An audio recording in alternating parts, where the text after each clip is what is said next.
Welcome to the People by People podcast. It's me, your host, Laura Sutherland, and today I am with a very special guest, Chris Love from Love PR. Hello, Chris. Hi, Laura. How are you? I'm very well, thanks. How are you?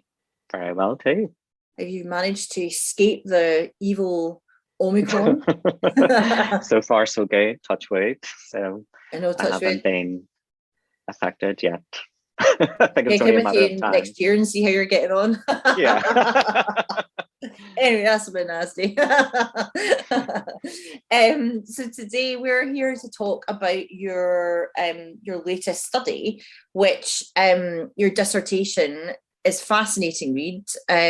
Actually, just before we start, is it available to people to read if they want to, if they're interested? If they are interested, I'd be more than happy to email them a copy. Okay, perfect. So first of all, then, can you tell me, please, or tell the listeners what you did and why you did it? Okay, so this study is part of my master's degree, and the topic of the dissertation was what were the communication strategies of domestic and sexual trauma organisations operating in the UK during the COVID-19 pandemic. And the reason I chose this is because I'm currently working with an organisation who operate in helping victims and survivors of domestic and sexual abuse and trauma. So I had some knowledge of the sector, and obviously I had some contacts with other organizations in the sector. So I thought it would be a good topic to get my teeth into and find out what communications were going on to help victims and survivors during the pandemic. That's a really heartbreaking subject. Did you find that difficult? I guess the good thing about the dissertation was I wasn't actually speaking to victims and survivors themselves. So I was chatting to the majority of communications professionals working in these organizations or were contracted by these organizations to carry out their communications. So in that respect, there was obviously heartbreaking stories when you hear some of the victims' journeys of how they access services, how they think about going through the justice system. And obviously, you know, it's a very grueling topic and very heart-wrenching topic. So of course it does have an impact on you because you think, I wonder, do I know of anybody who's living in this situation? Because it's a very taboo subject and a lot of it goes on behind closed doors and people are afraid to talk about it. Yeah, I think that's the thing. And you know, if anything, in the last few years, I think, you know, public relations and communication professionals have kind of opened the lid on some taboo subjects and made it okay to talk about and to kind of almost normalize. And I think that's one of the amazing things that we can do as professionals in what we do is to explore these subjects, topics, things that happen in real life scenarios, and you know, either blow the lid right off in some cases or actually understand what our role is and how we can help in the future. Could you summarize your findings from the report or from your research, which, you know, kind of give us a bit of an insight into maybe the challenges that that we're facing, or not the challenges we're facing, the challenges that organizations are facing that communication professionals are working on and working with at the moment? I think, well, first of all, if we start with the opportunities for communications professionals in these organizations is that great. I like the spotlight, because I don't want to be all negative because there was definitely opportunities because the spotlight really shifted from offering service delivery in these organizations, whether it's a crisis helpline or whether it was counseling or peer support. And that kind of all ceased to exist because of the lockdown restrictions, or there was some activity that happened online. And it's really the spotlight switched from service delivery to the comms professionals in these organizations because the organization still needed to communicate, whether it was messages about mental health, how to keep yourself, you know, positive, and maybe giving some kind of self-help guides, talking about what support they could access throughout the pandemic. So the communications professionals really had to earn their crust, if you like, in how to reach these audiences. And one of the things in the research that I discovered is that the methods of reaching these audiences, these organizations are very much cash-strapped organizations which have very finite resources. So they don't have big marketing budgets to spend on above the line campaigns. So they're really concentrating on social media, maybe a mailing list that they have, whether that is a postal mailing list or whether it's like a MailChimp, for example. And it's actually walking through the journey of the victim and survivor. So if a victim is living with their perpetrator, and they're in lockdown circumstances, so chances are they mightn't have full access to the mobile phone or a laptop or any type of device. And, they mightn't be allowed to leave their house to go and see their friends and family. And of course, you couldn't do that at a certain point in the pandemic. And you have to look at, well, where could they go? The only place they could go was maybe for a walk, if they were allowed, for example, to the supermarket, or to the emergency department in a hospital. So organizations were really clever in identifying where the locations were, and partnership was a big focus for them. So in terms of sharing resources, striking up partnerships with hospitals to get those messages out there into the wider community. So, and spotting the signs, it's not always physical abuse that we could see somebody with a black eye, or a burst lip or something like that. It can be psychological abuse, coercive control. It can be financial abuse, for example. So if you were meeting somebody for a walk and a coffee, and maybe they didn't have they didn't have any money, or they didn't have their debit card, you'd start to ask questions, if it happened continually.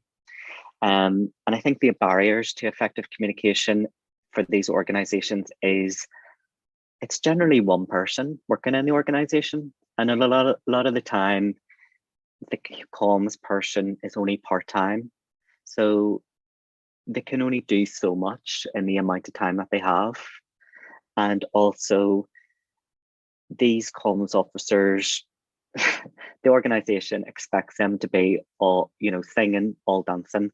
They expect them to be a good copywriter, good at media relations, social media manager, creating podcasts, creating video, creating film. That's a huge amount of skills to give one person who's working in a charitable organization on a part-time role. And to be honest, it's a charity, so they don't pay amazingly well. So there is limitations to what that person can actually achieve in the hours that they're given during the week. And I suppose that's where the partnership working comes in, because if a partner can help roll out and a partner can help get the message out, then you're making use of those sort of channels. Did you find that there was any similarities between the organizations you spoke to around how they were approaching partnerships and things like that? So the sector, the domestic and sexual abuse sector is very well connected. So there's lots of organizations. So for example, there would be Women's Aid who target women, there would be men's focused organizations, there would be victim support. So they're all really well connected. So what I found was they didn't have the resource to go out and create new content because of lockdown restrictions. So what they were doing was they were refreshing that evergreen content that they already had. And what they were doing was they didn't have enough resources to create like blogs, for example, every single week. So they were sharing each other's resources, and that really helped keep their social media channels alive. But there was a kind of part in the pandemic where there was just so much overload of information, and people started to switch off from, consuming that news media. So I found a lot of organizations pulled back a little bit. So they weren't broadcasting as much information as they probably would in normal times. And how do you think then that people prioritize stuff like that? Because as you say, it's information overload, but everyone obviously deems their message and their charity to be the most important, like whether it's like homelessness or sexual abuse or food poverty or whatever that might be. Was there a sort of feeling of scrambling for the my message is more important? What I found was at all of the organizations that I spoke to, nobody at the start of the pandemic thought, hold on a minute here, let's take a day to think about what our strategy is going to be for the next couple of weeks. And I know it's a fast moving, ever changing situation, but nobody actually took a step back and said, right, okay, here are we trying to target here? What channels can we utilize to get our messages to those people? Nobody did that. They kind of just flew by the seat of their pants and just winged it to a certain degree. And what I found really interesting was all of the organizations I spoke to focused on social media. So by focusing on social media, you're cutting off certain audiences. Yes. The older demographics who may not be very active on social media or not on it at all, people who live in rural communities, or getting into the psyche of a victim, if they are living with the perpetrator and not able to freely access their social media accounts or devices, for example, how else would they get the information for help and advice and support? I mean, the sector is really interesting because a lot of these organizations, they're primarily funded by the government. So most of the money comes from Stormont in Northern Ireland or, Westminster, for example. So they're all these organizations are vying for all these little pots of money. So essentially, in some respect, they are competitors of each other. Yeah. And my background is actually in the fashion industry, which is very competitive and very cutthroat. Oh, it sure is, isn't it?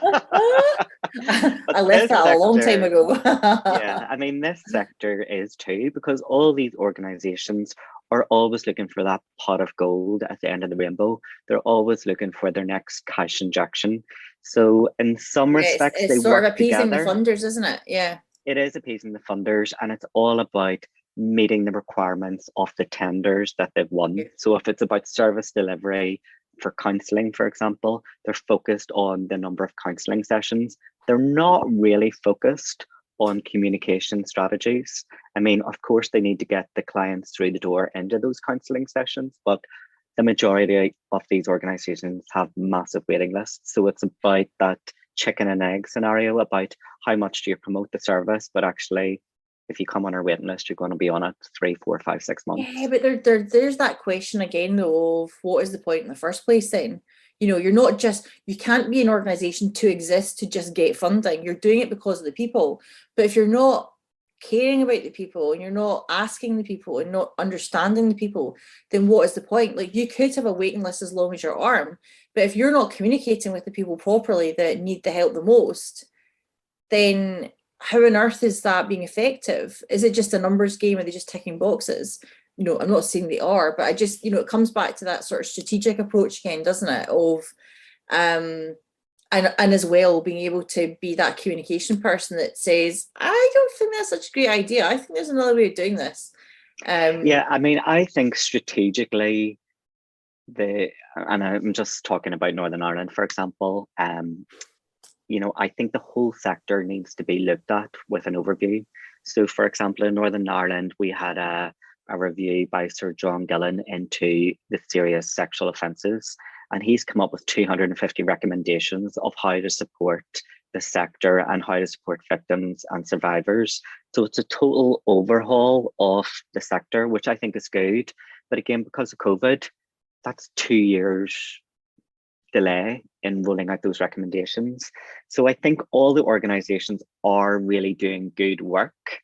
But I think when, if lockdown ever happens again, from my research, they have more insight into how to work together better, how to communicate to those audiences that aren't online. And don't forget about those audiences that aren't online either. Look at all the touch points of where you can reach the people, because essentially, they're still living in that toxic environment and they still need the help and support, whether it's lockdown or not. And did you share your report with them so that they could find this out? Like, did you, because it's almost an education process for them as well, isn't it? It's like you've gone and done that piece of research, which could really change that industry. So I have shared it with all the organizations that I've spoke to, which were all across the UK. And I think, sometimes if you're working in the sector, you're very busy doing your own thing and you're probably working in silo, but it's collaboration is key for the sector because it's the victim and survivor that is the most important person, no matter what industry you work in. If you work in a PR agency, it's your client who's the most important person. And that is probably the key learning is don't forget about that victim and survivor and think about what support they will need when they need it and how they can access it. Yeah, so it comes back to like when we do like journeys, for example, we need to identify like the journey of those people, like as you say, the touch points, what massive things are affecting them, what, I suppose like risk assessments and scenario planning is key for stuff like that, because then you get to measure like and weigh up what are the risks of doing this versus this. And that is from the other person's point of view as well. Were you able to test any ideas on, I know you said that you didn't speak to any of the victims or survivors directly, but were you able to, via the organizations, test any of your sort of ideas and thinking or anything like that? Or so one of the most interesting things is there's a 24-hour domestic and sexual abuse helpline operating in Northern Ireland, and it's funded by three departments at Stormont, Department of Health, Justice and Communities. And basically what they found throughout lockdown was people accessing web chat during the pandemic increased by over 400%. And their telephone calls pretty much remained the same or dropped a little bit.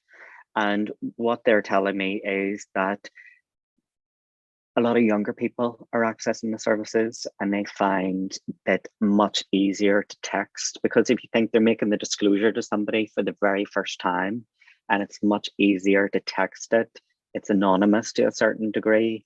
And actually, if they don't want to go on further in the conversation, they can just click the exit button on the website or on their phone.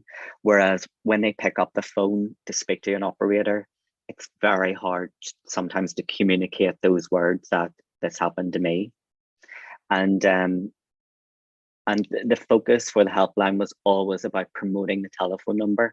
They never really promoted the other ways to access the service. So their communications has totally changed 360, and now they're totally focused on promoting the web. But at the moment, it's a human on the other end of the web chat. this is an and I actual guess okay. It's an actual human. And that operates 24/7, 365 days a year. And what I would say about it is there's so many different people contact the helpline. Somebody could contact it for the first time and want to tell you in great detail what happened to them. Or somebody might just come on and say, my mental health is really bad, because I was raped, as a child, that childhood sexual abuse story.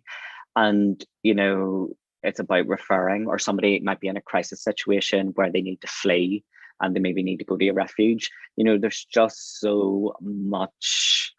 Yeah, everyone's scenario is different, situation. isn't it? Yeah. And I think that person to person contact is really valuable because you get the can deal empathy, with it don't there and you? there. You You get do, the and you don't empathy. get that with AI too much. No. I was just thinking if it was like for texting stuff, when like for the speed of it, like for getting that sort of initial response. But absolutely, like the personal approach for a crisis situation is imperative.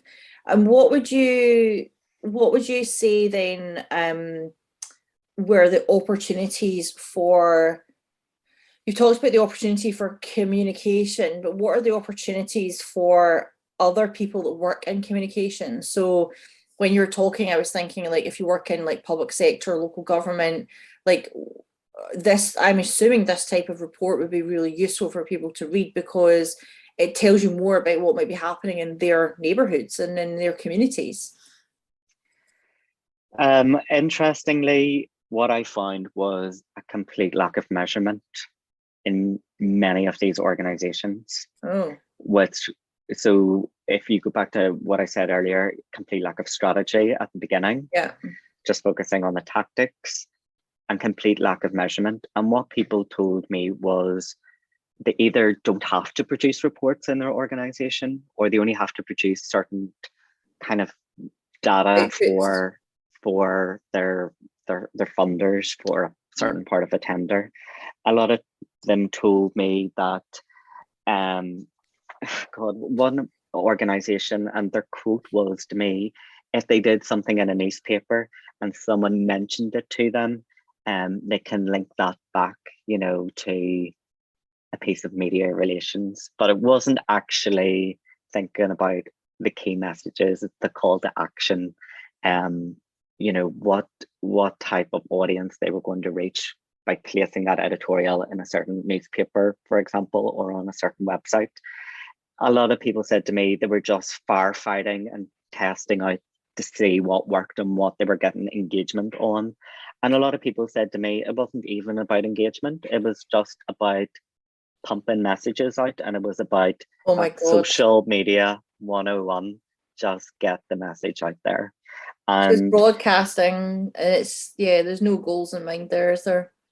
But also, just thinking about the lack of resource in organizations, one organization said to me is they have Google Analytics in the back end of their website.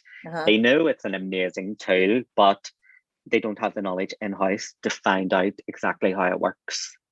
And that to me was a shocker because, I've worked in comms for 20 years. Technology is changing all the time. And the greatest resource we have is our networks of people that can help us. Or YouTube is phenomenal to say, just jump on and give me a quick how-to guide. So it's all there at our fingertips, but the organizations just even tells you how to use it. Yeah, they're not, they have all these free tools at the touch of the fingertips, but they're poor in their time and their resources. And that brings me back to what I said earlier. These organizations, comms is not necessarily high on their agenda. And because maybe a lot of the positions are only part-time and they're poorly paid, they're getting somebody who is very junior. And as long as they know how to operate a social media account, off you go. And it's kind of going back to that scenario, like anybody with a laptop or a mobile phone can do PR. But actually, when crunch comes to crunch, it's not good enough to just be pumping out messages. How is that reaching the audiences? And they're not able to tell me that because they didn't. It's not even that. It goes further. It's how is it reaching the audience, and then what do they do as a result? We're talking about behavior. We're talking about thinking, response, taking action. Sadly, it's still all too common. But hopefully, with the work that you've done and raising that sort of awareness to these organizations to show them where there are opportunities, they might take it more seriously and try and invest more money. And, if they're going back out to funders to make the case for, we need more money to invest in it, because communication is two-way. And also it's how we actually reach those people to tell them that we're here to help them. It's not just about the service that's being provided. People have to know about it. Absolutely. And I find a lot of these organizations are very rich in data in terms of their service delivery, but actually the communications function in terms of the data that is available to them, they're not harnessing the power of it. And, that is a valuable golden nugget that really could help influence their tenders, their funding bids, their fundraising applications to bring in more money to help resource the organization effectively. Yeah, I mean, it should inform the whole strategy and how the organization drives forward. But wow, absolutely fascinating. How on the sort of grand scheme of things then, what are your sort of lasting thoughts about working in something like that? Because obviously it was a master's, you did an amazing job doing it, hats off to you. You got an amazing result as well, didn't you? Yeah, I got a distinction. So this was my lockdown project. I thought I've always wanted to do a master's, and it's a perfect opportunity to do it during lockdown. And you did it on a really amazing subject and something that you have a bit of knowledge about, as you were saying. any sort of lasting impressions as to what you would take away from this experience for you? Okay. So in terms of the dissertation, I think, hats off to these organizations. They have tried to work their best under very extreme circumstances, but actually stepping out of that day-to-day activity and looking at their strategy, thinking about what they want to achieve, and thinking about the resources available to them, thinking about the opportunities and the collaborations and whatever partners they might be able to utilize will really, really help them. And they can help each other from it. And it's about collaboration. They're all here. They're all here to help victims and survivors. And they need to, build bridges and build that collaborative function of working, because while they're all there to help victims and survivors, they're very specific in certain male, female, older people, younger people. And my taking away from the Masters is, first of all, I'm so proud I was able to do it. Going back to study after such a long time, I just didn't know if I would be able to do it. Kidding, everyone, kidding. Yeah, but what was really good was it was all online, so I didn't have to go to the university. I didn't have to take time out of my working day to go, so I could watch the lectures in my own time, log on for the seminars, which were mostly in the evening. And to a certain degree, it's self-study. You're left to your own devices. If you do the work, great. If you don't do the work, then you've got no one to blame but yourself. I really enjoyed the learning process. I mean, I think when I was, going to university first time around, it was almost forced by my parents. This is what you have to do. Whereas when you're a bit older, it's something you want to do. You're paying for it yourself, which is an awful lot of money. So you want to get the value out of it. You want to get the learning out of it. And I mean, I would recommend it to anybody. If it's something that you want to do, don't wait, just go and do it. Oh dear. Well, I mean, I didn't even go to university first time round. So if I went to do a master's, it would be a turn up for the booth. Anyway, I'm not knocking it. You all know that I love education and that I'm all for learning and development. This is another string to your bow, Chris. Well done. I hope that it does help other organisations, but equally, I think it's going to be great for you since you're working in that space as well. And hopefully we'll give you more impetus to drive forward like change and in that sector, which is, absolutely vital. Absolutely. I think, definitely education is key. One of the things I'm kind of interested in is about the chief executives of these organizations, and for them to understand the value and the potential and the power of communications. And maybe that is a training course for them, half a day or a full day training course to harness the power of their comms professionals. Yeah, definitely. Yeah, it's a two-way street, isn't it? Yeah. Well, listen, thanks so much for your time. It's been amazing to chat to you, hear about your masters and your research and what came out of it. And and I think this is possibly my last podcast before the Christmas break. So have a Merry Christmas. Yes, you too. And that's all we have time for in 2021 for the People by People podcast. I'd like to thank you for tuning in. I'd like to thank you for downloading and subscribing and for giving me some content and also your feedback as well and your reviews. It's been brilliant. I plan to do more planning around my episodes for next year. I will be doing more, which will potentially please you. And as always, if you have suggestions for what you would like to discuss, who you'd like to hear from, do give me a shout. Obviously, the relationships I have with people make this more of a personal sort of approach to podcasting.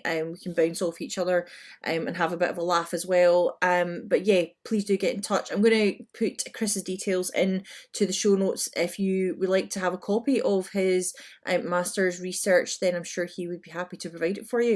But for now, have a very Merry Christmas, happy holidays, and best wishes for the new year.